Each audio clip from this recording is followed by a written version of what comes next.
Hey everybody, this is Pete Bartolozzi welcoming you to another class session. And this one is entitled, Is the Tithe Done Away With? And this might go into the next session as well. And in the next session, I will be talking about the offering.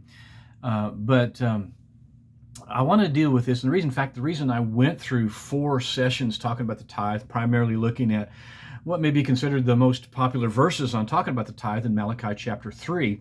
And I wanted to go through that and well establish the understanding of the tithe before getting into this subject now of that there are those who are going around teaching that the tithe was the law and done away with in Christ, and are using some verses in Hebrews chapter 7 to back their idea.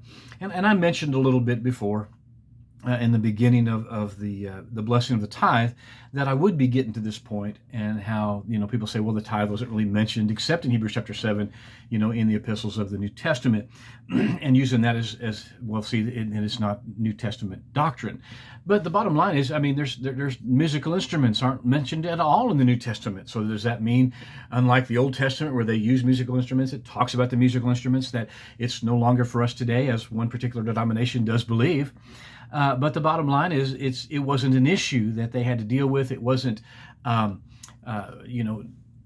something that was brought in new. The new covenant was new, so all the things about the new covenant had to be taught so people understood about the new.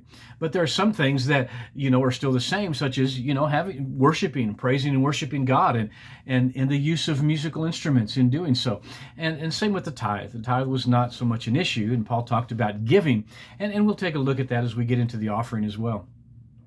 But anyway, so what I want to do is I want to address this issue. However, just before I get into this, there was just a few little comments that I wanted to make concerning the tithe that I didn't finish. And so I kind of want to take up with the last few comments of the last session on the blessing of the tithe, when we looked at Luke chapter 12 in verse 34. And it says, "For where your treasure is, there will your heart be also." And so again, it's interesting to note how a man's money is in some way connected directly to his heart. A man will give toward what he believes in. You see, it's not just money God wants, it's our heart he wants. If our heart is not with him, then we will have closed his sovereignly appointed avenue of working in our lives. And his good pleasure is to give us the kingdom. He takes pleasure in the prosperity of his servants. And prosperity, again, in the Hebrew is literally the word shalom. In that verse where he takes pleasure in the prosperity of his servant, he literally takes pleasure in the shalom of his servants. And shalom means peace and safety and health and wholeness and preservation and even wealth. Whatever brings us peace, spirit and soul and body, to our whole man. And when God desires this for us, it means that he made the way for us to have it. You see, the reason God doesn't just cause us to have it, according to some men's interpretation of God's sovereignty, and I don't want to get into that right now, of that particular subject, but it's because God hides these things in him for us, not from us. That's why he says, ask, knock, seek, and you shall have. God here is showing us an avenue of his working in our lives, and for him to manifestly be our God. Colossians 3:3 states that our life is hid with Christ in God. That means in the Father. If we are in the place where something is hidden, it's no longer hidden to us. But if we don't operate in that place of being in him, then we won't know it. So it's when we operate from that place of being in him that we come to know all that he has provided for us, all that he's hidden in him for us. We operate in that place, we see it, because when we're in the place where something is hidden, it's no longer hidden to us. God desires our heart, and we give where our heart is, as that verse says. So God is getting us to give to his work in order to direct our hearts toward him, thus opening up his avenue that he set to bless us. Even the world, sinners, give where their heart is. You can see it right now in them giving to abortion, to the LGBTQ and woke agenda, to get crooked politicians in office, to support every evil work. Yet so many Christians accuse ministers of just trying to get my money, when teaching them to give to the work of God from the Scriptures. The children of Satan don't seem to have a problem with supporting his work in the earth, so why then have we heard things like this from God's children? It makes me wonder where their heart is and who they have let influence their lives. While the children of God have been lacking in supporting Jesus in the earth, the children of the devil have been liberally supporting his demonic work in the earth, his immoral work in the earth. And we wonder why the devil has gained such a footing in this country, which I know we're on the verge of it turning around now. Jesus said that the children of darkness, or Satan, in their generation are wiser than the children of light, of God. Jesus stated that. And this is what we're dealing with in this country, is a prime example of Jesus' statement. And concerning the tithe, and their comments of ministers are just trying to get my money as an excuse not to give. And yes, there has been some misuse of the tithes and offerings. Yet this is where being sensitive to the leading of the Spirit comes in. We need to let Him lead us concerning this so that we don't sow into bad soil. But give as you direct your heart towards God. And notice that Jesus made this statement in the context of giving, in where He said this statement, where your treasure is, there will your heart be also. Now, transitioning now into the idea that some teach that the tithe is done away with in Christ. Now, I'm just going to read it as I put it here, and some believe today that the tithe is the law and done away with in Christ. I have seen this believed when I was a teenager here in Missouri, later when I lived in Colorado, and also in more recent years, somebody in Oklahoma believed this. They say that outside the Gospels, after the death, burial, and resurrection of Jesus, the tithe is only mentioned in Hebrews chapter 7, and they use Hebrews chapter 7 to say that the tithe is done away with in Christ. But before we look at Hebrews chapter 7, my first rebuttal is that, again, musical instruments are not mentioned in the New Testament at all. Does that mean that they're done away with in Christ? Or not a part of the New Testament church, as, again, one denomination believes? Of course not. It simply means that it's not anything the New Testament church needed to deal with. It was common understanding, which is true concerning the tithe as well. So now, let's take a look at the verses in Hebrews chapter 7 that they use to preach their ideas. And I'm going to be reading the first 12 verses, the first part of verse 14, and then 16 through 18. Now, there's some other comments in there that it's not necessarily not good, but it's just to stay with the subject at hand. You can read those verses and see. I'm certainly not taking anything out of context to do this, but I've got a lot to read, and that's why I do that. So it says, "For this Melchizedek, king of Salem, priest of the Most High God, who met Abraham returning from the slaughter of the kings, and blessed him, to whom also Abraham gave a tenth part of all. First being by interpretation king of righteousness, and after that also king of Salem, which is king of peace. Without father, without mother, without descendant, having neither beginning of days nor end of life, but made like unto the Son of God. He abides a priest continually. Now consider how great this man was, unto whom even the patriarch Abraham gave a tenth of the spoils. And verily, they that are the sons of Levi, who receive the office of the priesthood, have a commandment to take tithes of the people, according to the law, that is, of their brethren, though they come out of the loins of Abraham. And without contradiction, the less is blessed of the better. And here men that die receive tithes, but there he receives them of whom it is witnessed, and that he lives, And as I may so say, Levi also, who received tithes, paid tithes in Abraham, for he was yet in the loins of his father when Melchizedek met him. If therefore perfection were by the Levitical priesthood, for under it the people received the law, What further need was there that another priest should arise after the order of Melchizedek, and not after the order of Aaron? For the priesthood being changed, there is made of necessity a change also of the law. For it is evident that our Lord, who is made not after the law of a carnal commandment, but after the power of an endless life. For he testified, You are a priest forever, after the order of Melchizedek.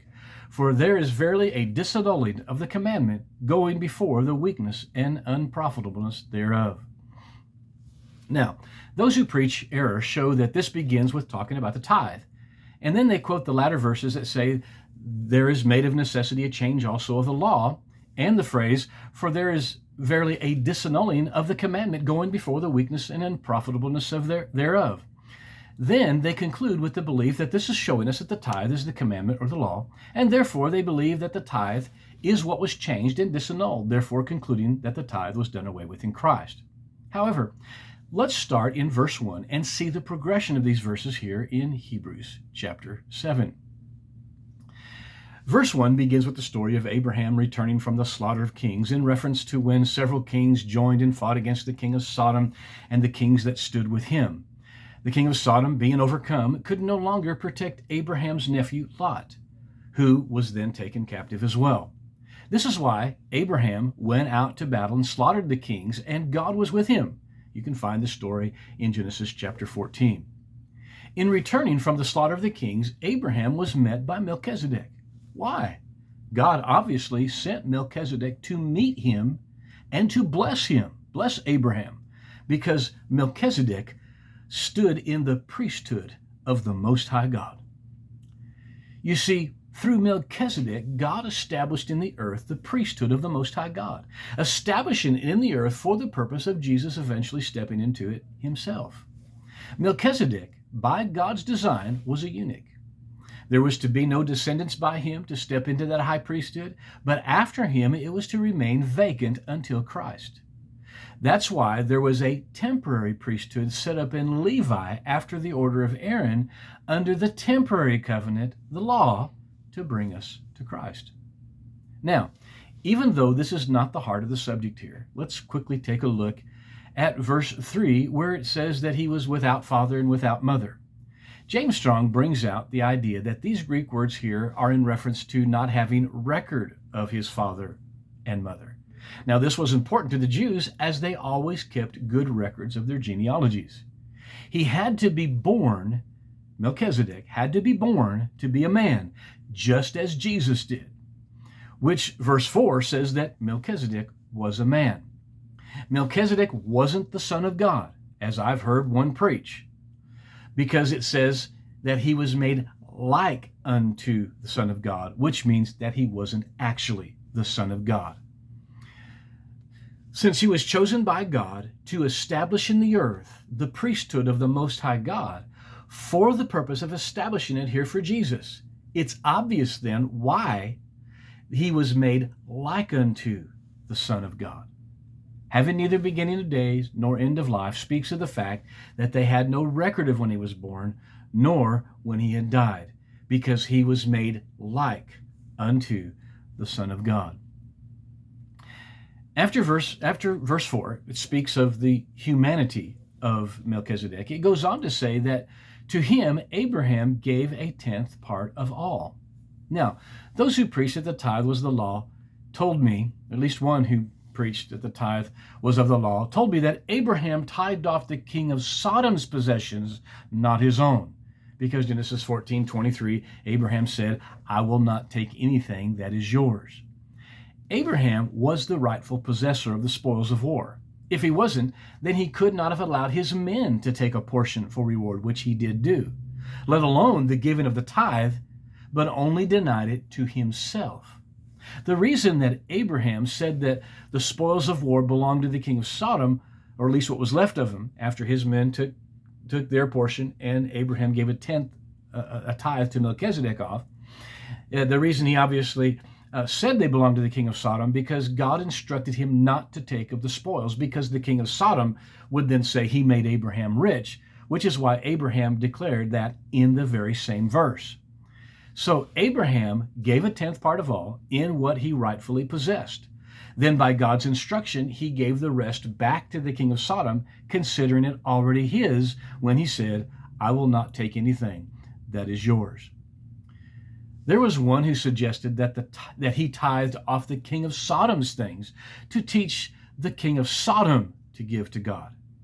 He would have to think that the children of Sodom tithed to the priesthood of Melchizedek, being yet in the loins of their father Sodom.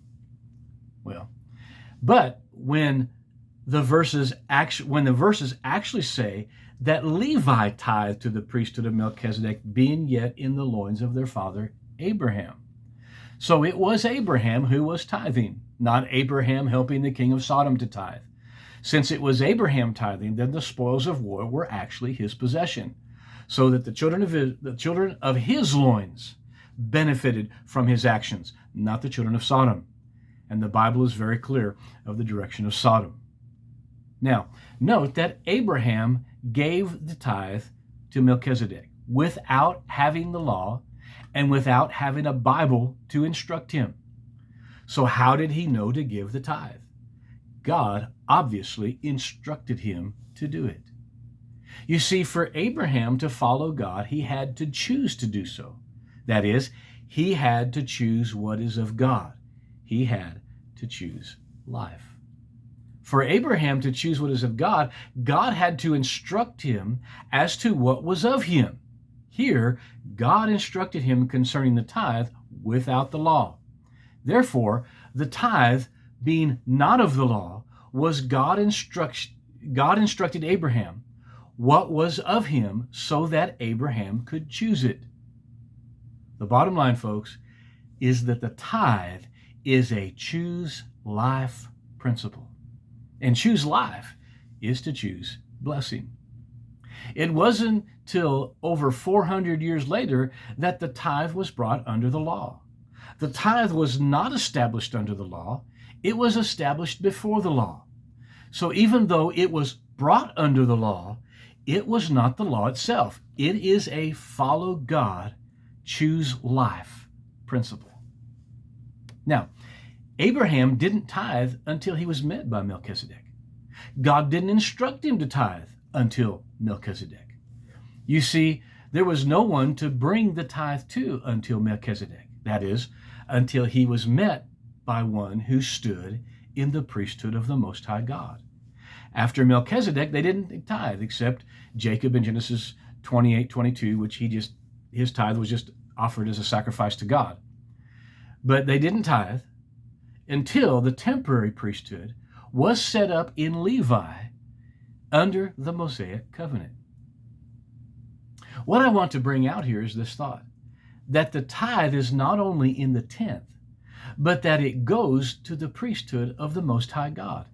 This is the principle of the tithe. Further evidence of this rests in verse 16, where it says, who is made not after the law of a carnal commandment. This verse is in reference to Jesus being made a priest, saying that he is not made after the law of a carnal commandment. So what is being emphasized here is that Levi was made a priest after the law of a carnal commandment. Since the comparison in Hebrews chapter 7 is between the Levitical priesthood and the Most High God, it reveals that to us. Verse 5 tells us that the law of the what the law of the carnal commandment was, where it says, and verily, they that are of the sons of Levi, who receive the office of the priesthood, have a commandment to take tithes of the people. In seeing the commandment, note verse 16, where it says that Levi was made a priest after a commandment. So Levi was made a priesthood after the law of this commandment, that they were to take tithes of the people. In other words, it was the commandment that they take the tithes is what made them a priesthood. Why? Because the tithe goes to the priesthood of the Most High God, and shows us here that the tithe and the priesthood of the Most High God go together. This is what made Levi a type and shadow of the priesthood of the Most High God, because they received a commandment to take what belonged to the priesthood of the Most High God. Yes, they performed the praise of God and offered the sacrifices and other services of God in the temple and throughout the land. Those were made a part of their priestly duties, but did point to Christ. But this declares what made them a priesthood was the carnal commandment of the law, that they were to take tithes of the people, to take what belonged to the priesthood of the Most High God. So let's look closer at verse 5 and see what the carnal commandment was. It says here that Levi received the office of the priesthood. You see, there was no one to fill the priesthood of the Most High God after Melchizedek, and no one was to walk in that priesthood until Jesus came. Levi did not walk in that actual priesthood of the Most High God, because after the Levitical priesthood was established, the Spirit of God prophesied through David, saying that there would arise another priest after the order of Melchizedek. And that's in Psalm 110, verse 4, which of course is quoted here in Hebrews. Levi was a type and shadow of that priesthood, but not the very priesthood itself. Therefore, the law was that Levi was to take tithes of the people. Now note in Malachi chapter 3, verse 10, it says, bring all the tithes into the storehouse. And Paul here in Hebrews says that the law was for Levi, to take tithes of the people. Here you can begin to see the difference between the law of the tithe and the principle of the tithe. Because again, Malachi says bring, Levi says take. Malachi, even though being under the old covenant, was re-emphasizing the principle of the tithe, because under the law, the principle of the tithe was not done away with or suspended in any way. The tithe was simply placed under the law to bring it to the temporary priesthood, the type and shadow of the priesthood of the Most High God, again, until Christ came. The law, as Paul brought out in Hebrews, is that Levi, again, was to take tithes. Now, Levi didn't forcibly take it. That's not the thought being portrayed here. Levi directly had nothing to do with the principle of the tithe, because they did not stand in that very priesthood of the Most High God, even though they were considered as that priesthood, but only because they were a type and shadow of that priesthood. Therefore, it had to be made a law for Levi to get it. In verse 6, it says that Melchizedek received tithes of Abraham. Now, the word tithe in verse 6, and we're, of course, still talking Hebrews 7, in verse 6 is the Greek word dikatō, which simply means to give or take a tithe. That is, something freely brought and received. In verse 5, where Paul declares what the law was, it's the Greek word apodikato. It's a compound word with simply the word apa placed in front of dikato. The Strong's Concordance defines apodikato as to tithe, and then in parentheses as debtor or creditor. You see, when apa is placed in front of dikato, it changes the simple choosing to bring the tithe to an indebtedness to do so. So take tithes added the law of indebtedness to the tithe, with Levi as the creditor. Here in Hebrews chapter 7, verse 5, is the only time that apodikato is used out of the 6 times that tithe and tenth is used. Tithe and tenth are the same Greek word. In other words, the only time the indebtedness of the tithe is mentioned here is in Hebrews 7, is when Paul, in verse 5, declares what the law was. Now, verse 9 says that Levi paid tithes in Abraham, being yet in his loins. This is obviously speaking of the physical bloodline. In Romans 4, 12 through 16, Paul brings out the fact that Abraham is our father also because of faith. So did we pay tithes in Abraham's, being yet in his loins, per se, of his faith? I tend to believe yes is the answer to that question, but let's not stop here. The next verse brings out the fact that if the Levitical priesthood were perfect, there would be no reason for another to enter into the priesthood after the order of Melchizedek. Therefore, when that someone would enter the priesthood of the Most High God, the Levitical priesthood would no longer need to be. And we know that Jesus is the one who stepped into that priesthood after the order of Melchizedek, the priesthood of the Most High God. Hebrews 6:20 tells us that. This also brings out an interesting side thought, that if perfection would have caused the Levitical priesthood to remain, and Jesus was made a priest forever after the order of Melchizedek, is proof of perfection of the priesthood of the order of Melchizedek, where it was not the case with the order of Levi. With the priesthood being changed from the Levitical priesthood to the order of Melchizedek, it says that there is made of necessity a change also of the law. Well, since the law had nothing to do with Levi, it had everything to do with it. Let me start again on that. Well, since the law had to do with Levi taking the tithes of the people, is obvious that if the Levitical priesthood is changed, that it is done away with, then the law that they take it must change also. Therefore, the tithe, only in the obligation to pay Levi, the law of indebtedness, is changed. In other words, it wasn't Dekato, the tithe, that was done away with, because this was sovereignly established before the law as a choose life principle. But it was Appa, the law of indebtedness, added to the tithe that was done away with, because it was the indebtedness of the law added to the tithe, not the tithe itself. But now we've pretty much come to the end of our time. I'll take up here next time. Thank you for listening to this class session. Until next time, be blessed.